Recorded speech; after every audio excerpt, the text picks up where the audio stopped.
C'est Ne respire pas, un thriller Taylor Sage, tome 2, écrit par Molly Black, lu par Audrey. Chapitre 1. Emily se mordillait la lèvre et agitait ses orteils, cachés dans ses chaussures tout à talons plats, qui, espérait-elle, n'étaient pas trop décontractées pour l'occasion. Une file de gens s'étirait devant elle, attendant tous d'entrer dans le bâtiment du Capitole des États-Unis. Emily serrait fort son café dans ses mains tremblantes, alors que des perles de sueur se formaient sous sa frange à cause du soleil matinal. Quelques agents de sécurité étaient postés à l'entrée. Aussi nerveuse et en sueur qu'était Emily, elle leva les yeux et s'émerveilla devant l'énorme édifice. Elle était enfin ici, pour de vrai.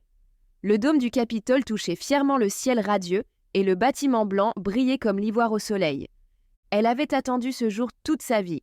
Elle voulait elle-même intégrer un jour le Congrès américain. Mais travailler en tant qu'assistante de l'estimé sénateur Corbin Ryan était un bon début. Au fur et à mesure que la file d'attente avançait, Emily inspira et expira lentement en pratiquant les techniques de respiration que son thérapeute lui avait enseignées pour maîtriser son anxiété. « J'ai déjà obtenu le poste. Pas besoin d'être aussi nerveuse. » 2 vigiles la saluèrent, un derrière un bureau et l'autre debout près d'un détecteur à métaux. « Pièce d'identité et raison de votre visite ? Je suis la nouvelle assistante du sénateur Ryan. Il est probablement en train de m'attendre. Oh, et voici ma pièce. » Emily alla pour chercher sa carte d'identité dans son sac à main lorsqu'elle serra le gobelet de café fumant un peu trop fort dans sa main et que celui-ci lui glissa des doigts. Le liquide chaud brûla la poitrine d'Emily quand le café se renversa partout sur elle. Elle se mit à crier et sursauta en arrière. Non seulement c'était affreusement brûlant, mais son chemisier tout blanc était désormais d'une couleur marron horrible. Emily avait toujours été maladroite, mais cette fois, c'était véritablement le pire moment de sa vie. « Mademoiselle, vous allez bien ?» demanda l'agent de sécurité, perplexe. En effet, Emily se trouvait toujours au milieu des gens. Tout le monde la regardait. Complètement gênée, elle balbutia « Je reviens tout de suite », avant de se ruer hors du Capitole. Son esprit allait à 100 à l'heure. C'était une catastrophe, mais peut-être qu'elle pouvait encore y remédier. Elle gardait parfois des vêtements de rechange dans sa voiture. Oui, elle pouvait probablement y trouver un pull. Sa tenue ne serait pas la plus chic, mais n'importe quoi serait mieux que d'entrer dans le bureau du sénateur, recouverte de café. Elle se précipita vers le parking à étages et descendit les marches à petite foulée jusqu'à se retrouver au sous-sol, entourée par le béton et les voitures. Il faisait bien plus frais ici et l'odeur d'essence lui envahit le nez. Le claquement de ses chaussures résonnait dans tout le parking souterrain. Elle accéléra le pas. Si elle ne se dépêchait pas, non seulement elle allait se présenter avec une apparence désastreuse, mais elle allait également être en retard. Mais alors qu'elle passait devant l'entrée d'une autre cage d'escalier, une ombre attira son œil. Emily s'y prit à 2 fois avant de regarder dans cette direction. Il s'agissait d'une femme assise par terre, avachie, dos contre le mur. Elle avait des cheveux blonds platine qui lui couvraient le visage et portait une tenue de bureau. On aurait dit une jupe crayon avec un blazer et un chemisier en dessous. Elle était également complètement immobile. Emily marqua une pause. Cette femme était-elle ivre ? Pendant un instant, Emily se sentit un peu plus rassurée à propos de sa situation. D'accord, elle était au Capitole et ne ressemblait à rien, mais cette personne était dans un état encore plus pitoyable. « Ne sois pas méchante », se réprimanda-t-elle. « Peut-être qu'elle a besoin d'aide, je devrais aller voir si elle va bien. » Emily regarda rapidement sa montre. 7h49. Elle devait être dans le bureau du sénateur Ryan dans 11 minutes. Elle n'avait pas le temps d'aller jeter un œil sur une femme évanouie et ivre. Ce n'était pas son problème. Mais alors qu'elle allait pour continuer son chemin, elle se rendit compte qu'elle ne pouvait pas non plus ignorer la pauvre femme. Elle s'imagina elle-même dans cette situation. Ne serait-ce pas horrible si quelqu'un l'avait laissée comme ça ? Après tout, elle avait eu son lot de nuits blanches à boire et à faire la fête, ce qu'elle comprenait parfaitement. Emily poussa un soupir et se dirigea vers la femme, dont les cheveux blonds cachaient son visage. « Excusez-moi, mademoiselle, vous allez bien ?» Aucune réponse. Emily continua à avancer jusqu'à se retrouver à côté d'elle. Emily regarda par-dessus son épaule, envahie par un sentiment désagréable. « Eh oh, mademoiselle, ça va ? Vous avez bu un mimosa de trop ?» Silence. « Bon sang, je n'ai pas le temps pour ça. » Emily se pencha en tendant le bras vers la femme, mais c'est alors qu'elle vit une chose curieuse. Une blessure à l'arme blanche en plein milieu de sa poitrine et son chemisier trempé de sang. Emily recula en trébuchant et eut à peine le temps de contenir son horreur lorsque ses hurlements résonnèrent, encore et encore, dans le parking souterrain. Chapitre 2.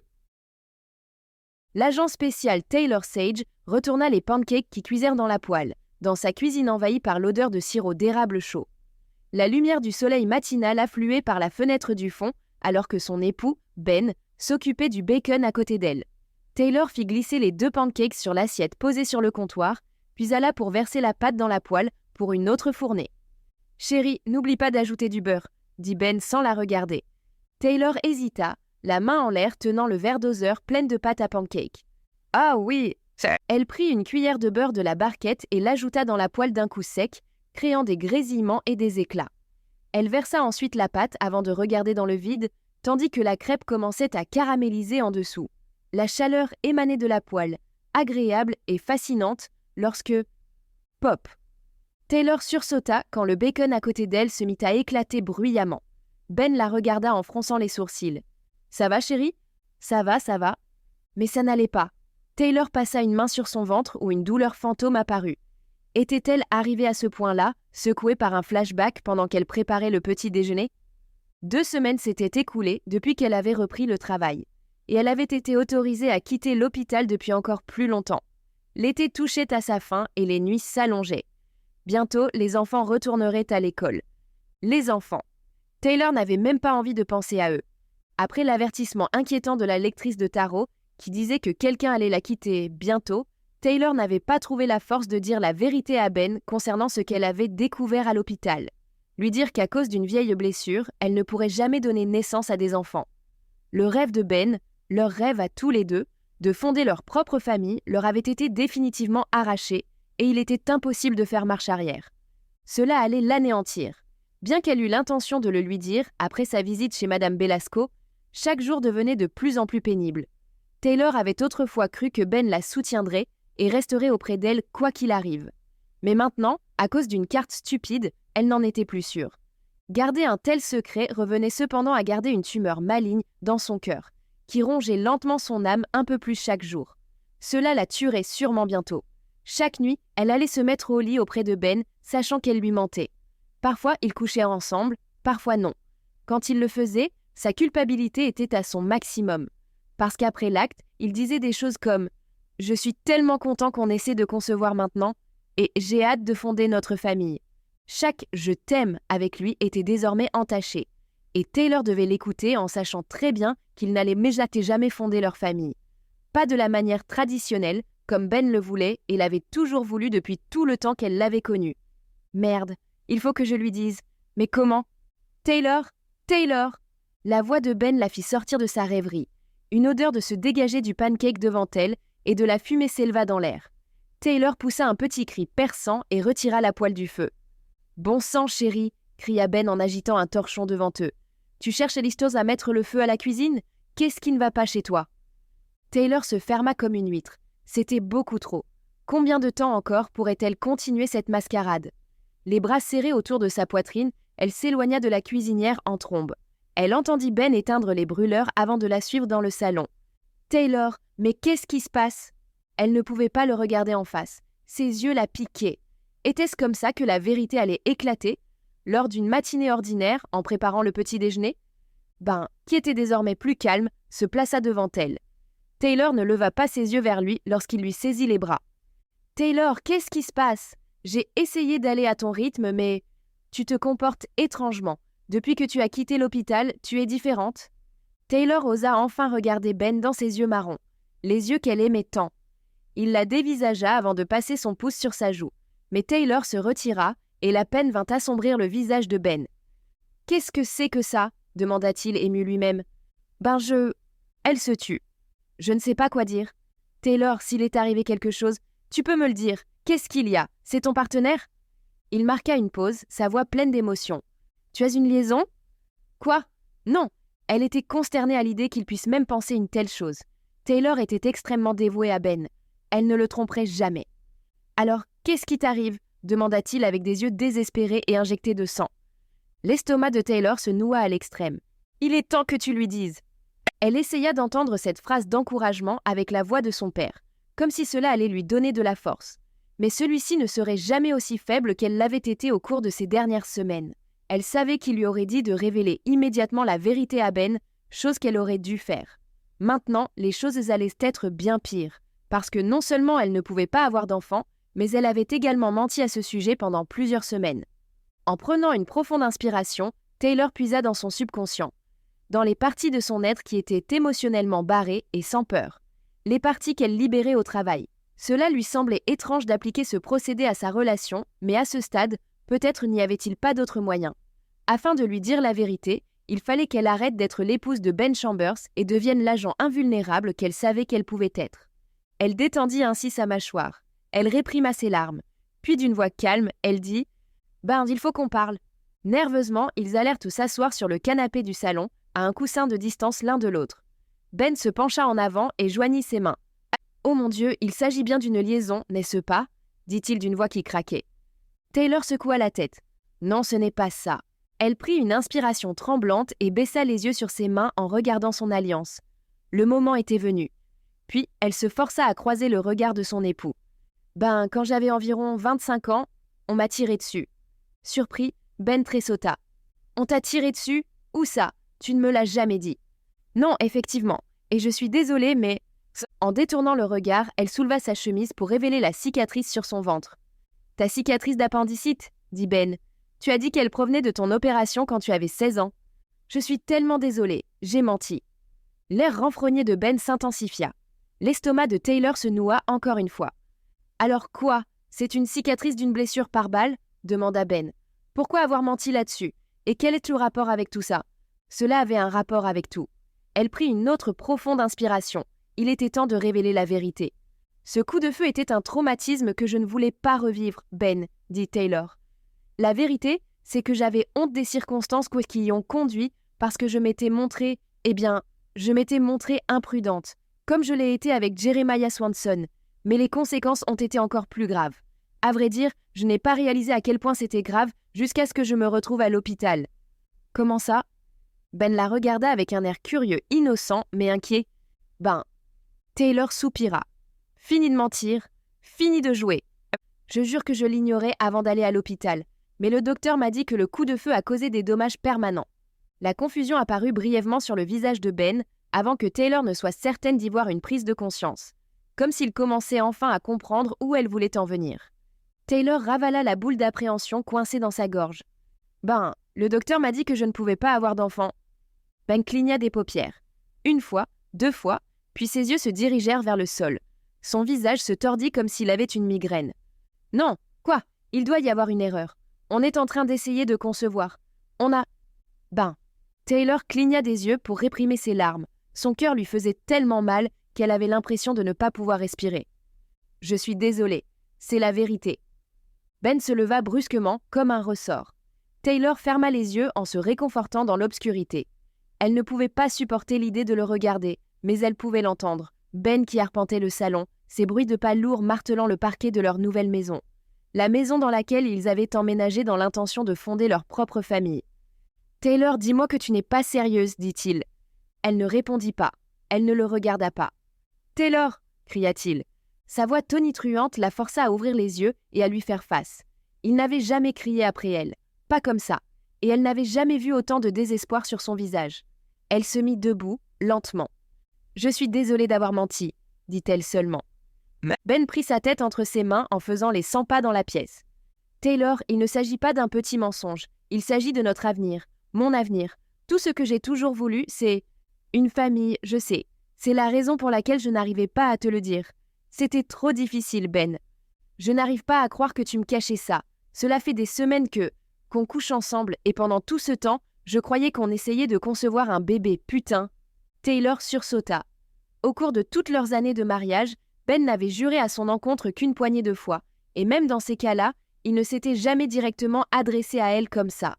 Le chagrin s'empara du visage de Ben, et Taylor réprima encore plus de larmes. Que pouvait-elle faire d'autre? Elle n'avait pas demandé qu'on lui tire dessus, mais elle avait créé cette situation en lui mentant pendant longtemps. Elle aurait dû lui dire au moment où elle avait découvert la vérité. Comme il était son mari, il avait le droit de savoir. « Je sais que c'était cruel de ma part, » dit-elle en s'étranglant. « Et j'en suis vraiment désolée. Mais... » Elle s'avança vers lui et saisit ses mains, en espérant pouvoir réparer son erreur. Trahi, Ben baissa simplement ses yeux sur elle. « Mais on peut toujours avoir une famille, Ben. Il existe d'autres moyens. On pourrait t'adopter ou alors… Tu es sérieuse ? Il arracha ses mains des siennes et fit un pas en arrière. Je n'ai pas envie d'en parler, Taylor. Je ne peux pas accepter ça. Il faut qu'on aille consulter d'autres spécialistes. Il doit y avoir un moyen. Tu crois vraiment que j'ai envie d'élever l'enfant de quelqu'un d'autre ? Taylor eut du mal à croire à ces paroles cinglantes. La perspective d'adopter était-elle si répugnante à ses yeux ? Elle avait épousé un homme bienveillant et généreux. Un homme qui, elle le savait, voulait une famille. Mais elle n'aurait jamais imaginé que Ben puisse parler avec un tel dédain quand il savait combien il y avait d'enfants dans ce monde qui avaient besoin d'un foyer. « Tu n'es pas obligé d'être aussi dur, dit-elle. « Moi ? Dur ? Vraiment, Taylor ?»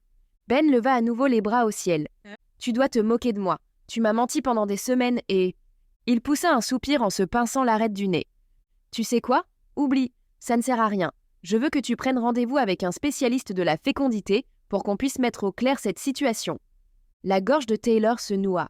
Il était inutile d'aller consulter un spécialiste. D'une certaine manière, au fond d'elle, elle savait que le docteur avait raison. Peut-être que son propre subconscient l'avait toujours su et que c'était la raison pour laquelle elle avait hésité à avoir des enfants pendant si longtemps. S'ils allaient avoir un spécialiste, cela ne ferait que prolonger cette torture et donner à Ben de faux espoirs. « Ben, je suis désolée, » dit Taylor. « Consulter un spécialiste ne changera rien. » « C'est ce qu'on va voir. » Il se précipita vers la cuisine et s'empara de son téléphone. Le cœur battant la chamade, Taylor l'observa taper furieusement sur l'écran de son appareil. « Voilà, il y a une spécialiste de la fécondité en centre-ville. On peut aller la voir et peut-être qu'elle peut réparer ça. »« Tu veux dire me réparer, moi ?» Ben croisa son regard, et pendant un instant, l'empathie surgit de sa colère, mais il ne dit rien. « Je comprends, » dit Taylor. « Tu crois que je suis détraquée maintenant ?»« Taylor, » dit-il prudemment, « tu n'es pas détraquée. Tu es ma femme avec qui je veux avoir des enfants et passer ma vie. Et ce n'est pas parce qu'un docteur a dit que tu ne peux pas avoir d'enfants que cela veut dire que c'est la vérité. » Elle ne voulait pas entendre la réponse à sa question suivante, mais puisqu'ils étaient déjà au cœur de la dispute, elle la lui posa tout de même. « C'est ça que ça veut dire ? Nous ne passerons pas notre vie ensemble si je ne peux pas avoir d'enfants ?» Ben fut abasourdi. Le côté naïf de Taylor voulait qu'il craque et lui dise à quel point il était désolé d'avoir été si dur et qu'il resterait avec elle quoi qu'il arrive, qu'il pourrait adopter ou faire autre chose pour remédier à cette situation. Taylor avait toujours voulu avoir des enfants, mais Ben était déjà dans sa vie. Elle l'avait choisi. Et il l'avait choisi. Elle. Mais à présent, il n'arriva pas à trouver une réponse. Il ouvrit la bouche pour parler quand le téléphone de Taylor vibra dans sa poche. Ben se retourna, sans rien dire, et elle sortit donc son appareil pour le consulter. Il s'agissait de Calvin Scott, son partenaire. Elle ne savait pas vraiment pourquoi, mais le soulagement envahit tout son corps, comme si Calvin pouvait tant bien que mal la sauver de ce moment atroce. Ben était déjà dans la cuisine, sa tête entre ses mains. Comme de toute évidence, il n'allait pas répondre à sa question, elle décida de répondre à l'appel. Taylor Sage à l'appareil. « Agent spécial Sage, c'est moi, » dit Calvin. « Bonjour Scott, je sais que c'est toi. »« Tu vas bien ? On dirait que tu es malade. » Elle garda le dos droit et essuya une larme dans son œil. « Je vais bien, qu'est-ce qui se passe ? » « Il faut que tu me rejoignes au Capitole. » Il marqua une pause. Le cœur de Taylor se mit à battre plus vite. « On a une nouvelle affaire. » Chapitre 3. À son arrivée, Taylor vit que du ruban de signalisation barrait l'accès à toute une partie de la pelouse du Capitole des États-Unis. Plus d'une poignée de policiers et d'agents de sécurité étaient impostés sur toute la propriété et la scène avait rassemblé une foule de spectateurs dans la rue. Taylor approcha rapidement une équipe de vigiles près de l'entrée. En ce milieu de matinée, le soleil de la fin août lui faisait avoir chaud sous sa chemise noire à manches longues. Alors que Taylor s'avançait vers l'édifice, elle distingua une silhouette familière, Calvin Scott avec ses lunettes de soleil, main dans les poches de son pantalon pendant qu'il parlait à un policier. Taylor s'approcha d'eux et Calvin l'aperçut. Il fit un signe de tête à l'autre agent de police avant d'aller à sa rencontre en trottinant. « Sage, content de te voir ici. »« Que se passe-t-il » demanda Taylor. Elle n'arrivait pas à comprendre pourquoi diable on lui avait demandé de venir au Capitole parmi tous les endroits envisageables. Son magnifique dôme touchait le ciel matinal en irradiant un pouvoir qui s'était répandu à travers l'histoire. Taylor n'était venue ici que pour visiter le monument quand elle était enfant avec son père, sa mère et sa sœur. Elle enterra ce souvenir, secouée de penser qu'Angie était venue ici avec elle à l'époque. Calvin plaça sa main sur son bras et la conduisit vers la pelouse pour qu'il puisse tout parler en privé. Il retira ses lunettes de soleil, révélant une marque sur son nez et autour de ses yeux bleus. De la sueur s'accumulait à la racine de ses cheveux. « Comme je suis sûr que tu peux le voir », dit Calvin en désignant le ruban de signalisation et les policiers autour du bâtiment. « Il y a eu un meurtre. »« Ici ?» demanda Taylor en s'exclamant. « C'est ça. Là-bas, pour être plus précis. » Il fit un geste en direction de l'entrée du parking souterrain, complètement bloqué par du ruban.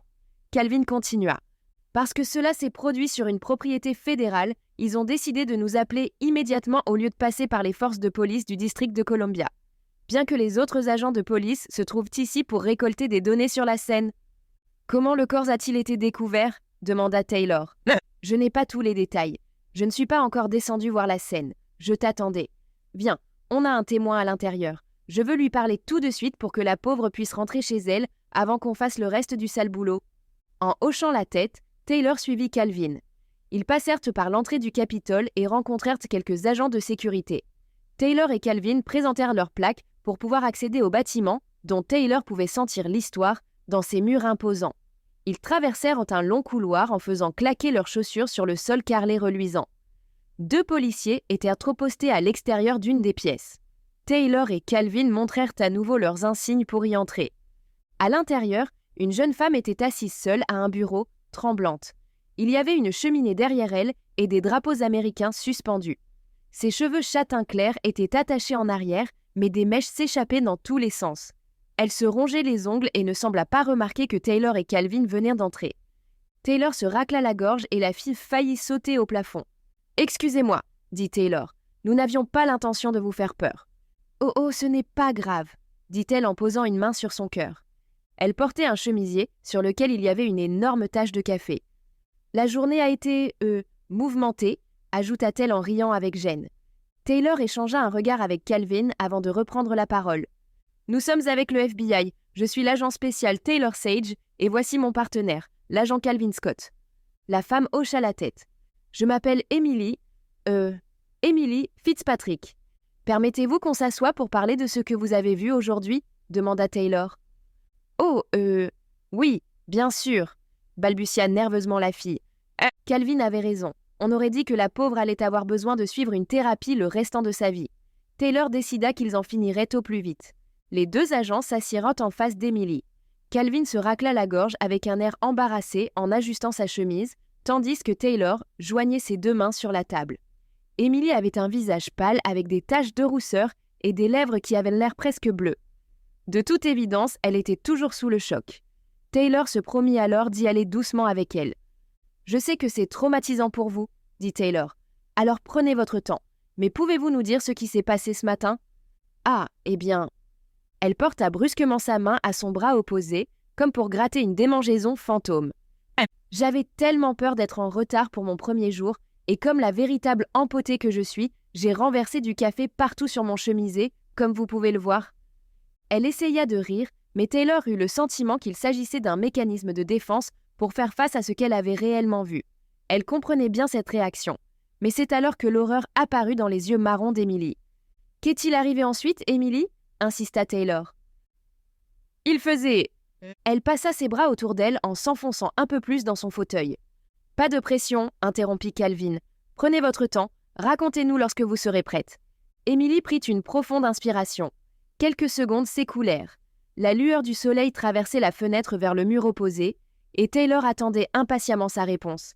Elle n'avait pas envie de faire pression sur le témoin, mais son angoisse s'intensifiait. « Allez, dis-nous, il faut qu'on sache. »« D'accord, » lâcha Emily. « D'accord, je me dirigeais vers ma voiture dans le parking souterrain pour voir si je n'avais pas des vêtements de rechange pour couvrir cette catastrophe. Et c'est là que, je l'ai vue, elle était avachie contre le mur. J'ai cru qu'elle était ivre. » Un frisson parcourut la colonne vertébrale de Taylor alors qu'elle se rappelait la dernière enquête sur laquelle elle et Calvin avaient travaillé. L'un des témoins avait dit qu'il pensait que l'une des victimes était un adolescent ivre. Les souvenirs de cette affaire vinrent hanter l'esprit de Taylor, les souvenirs d'elle et de Calvin ayant failli perdre leur vie. Mais elle les refoula rapidement. « Donc, vous n'aviez pas tout de suite vu qu'elle était décédée ?» demanda Taylor. « Non, pas du tout. Je me suis approchée pour voir si elle allait bien et... » Emily frissonna. Elle avait du sang sur toute la poitrine. Un coup de feu ou une attaque à l'arme blanche, se demanda Taylor. L'avez-vous reconnue ? Continua Taylor. Y avait-il quelqu'un d'autre dans les parages ? Non et non, répondit Emily. J'ai juste crié au secours. Le reste est un peu flou. Stressée, Emily posa ses coudes sur la table et passa ses mains dans ses cheveux.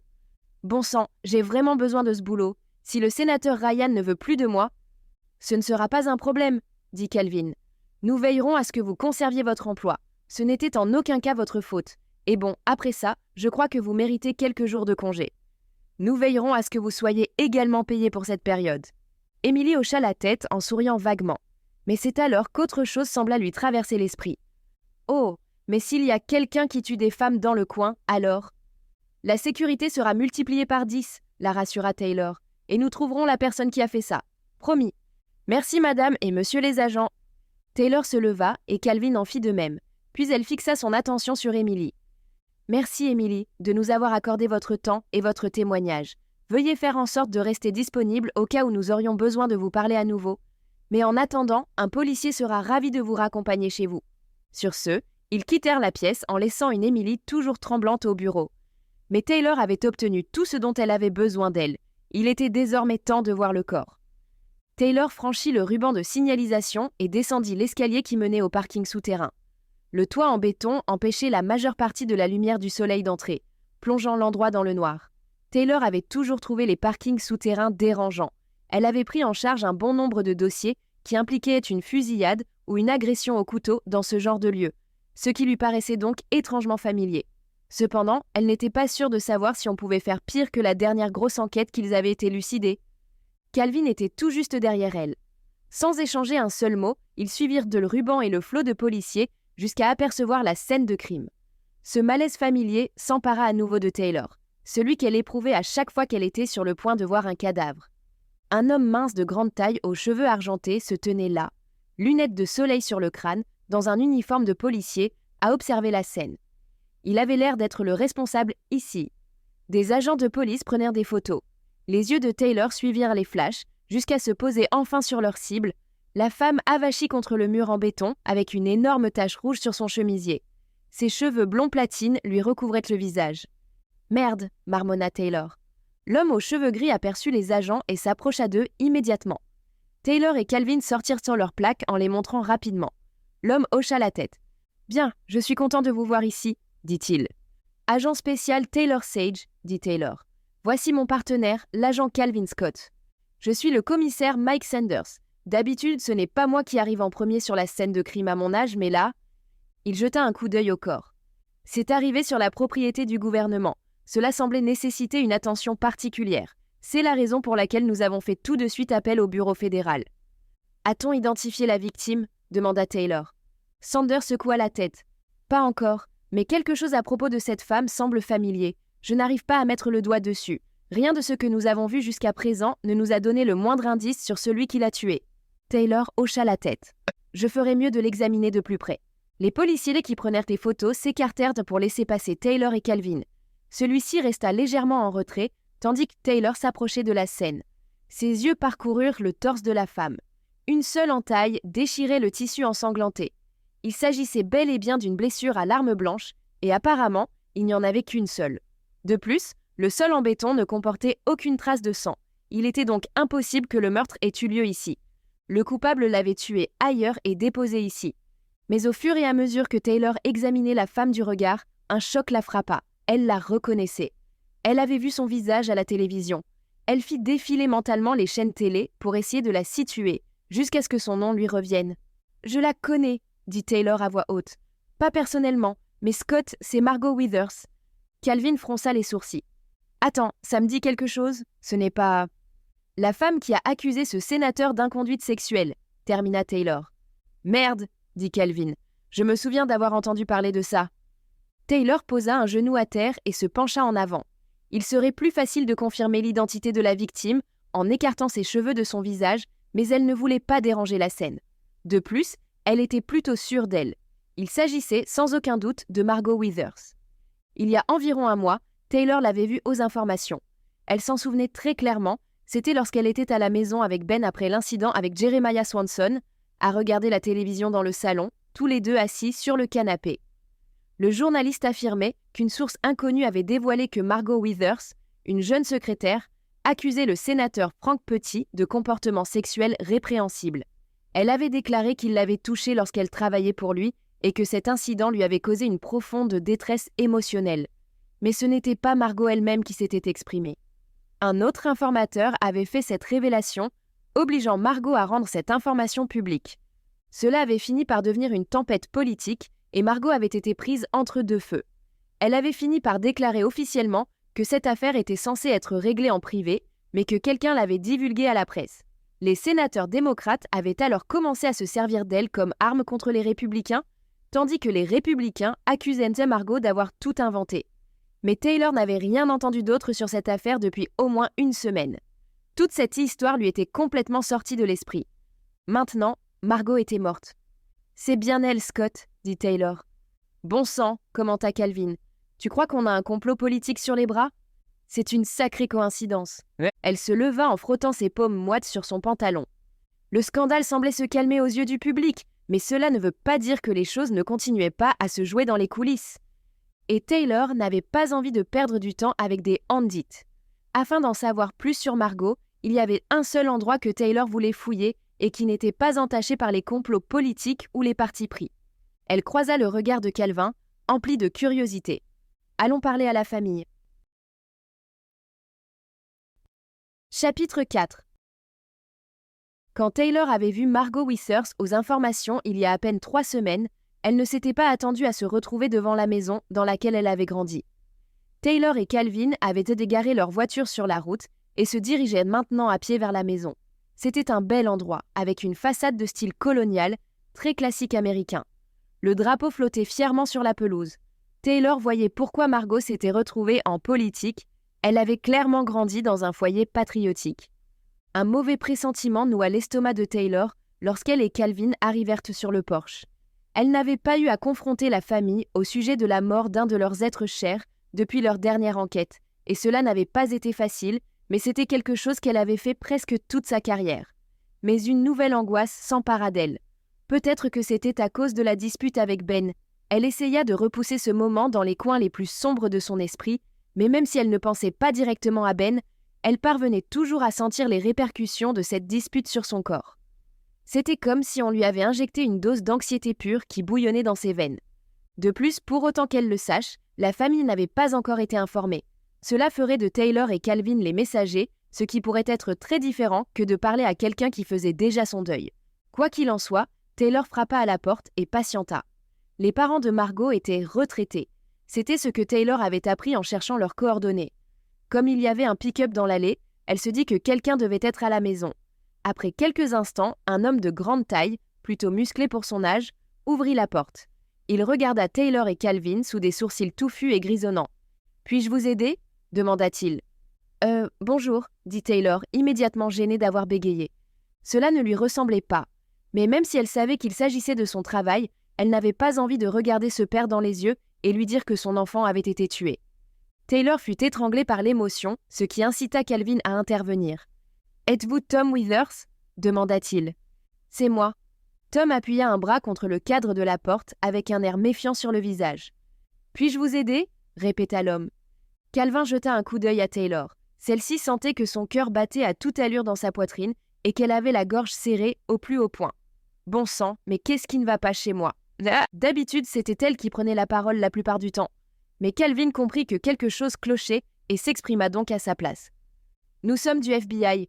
Je suis l'agent Calvin Scott et voici ma partenaire, l'agent spécial Taylor Sage. Cela vous dérange-t-il de nous faire entrer ?» Tom se redressa brusquement. « Agents fédéraux, bienvenue. Bien sûr que vous pouvez entrer. » Tom donnait une image patriotique et militaire. Cela n'allait pas faciliter l'annonce de la nouvelle. Taylor entra dans la maison derrière Calvin et se retrouva entouré de souvenirs de guerre accrochés au mur.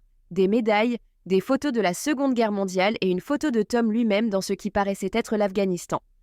Mais il y avait également des photos de Margot, en tant que bébé, enfant et adolescente. Sa couleur de cheveux blonds platine était naturelle. Il était tellement facile pour la presse de l'exploiter quand ils en avaient envie, en se servant de sa beauté pour la dépeindre comme une femme malfaisante. Mais elle n'était qu'une fille ordinaire qui avait des parents qui l'aimaient. Des images de son cadavre lui traversèrent l'esprit. Toute cette histoire rendait Taylor malade. Ils se firent face les uns aux autres dans le vestibule. Tom fourra ses mains dans les poches de son jean. « Tout va bien, madame et monsieur les agents. Je ne suppose pas que cela ait quelque chose à voir avec le harcèlement de ma fille. Taylor regarda Calvin, réconfortée pendant un court instant dans l'idée qu'elle n'était pas la seule dans cette terrible situation. Elle se racla la gorge avant de reprendre la parole. « Votre épouse est-elle à la maison ?» Le visage de Tom montra qu'il commençait à comprendre que quelque chose n'allait pas. Il fronça les sourcils. « Marianne est à la maison, oui, devrais-je aller la chercher ?»« S'il vous plaît, » dit Taylor la gorge nouée. Tom hocha la tête, puis fit un geste en direction d'une porte qui menait à un salon. « Allez vous asseoir. » Taylor et Calvin s'exécutèrent et se rendirent au salon. Nous espérons que vous avez apprécié cet aperçu. Pour continuer à écouter ce livre audio sur Google Play Livres, utilisez le lien dans la description de la vidéo.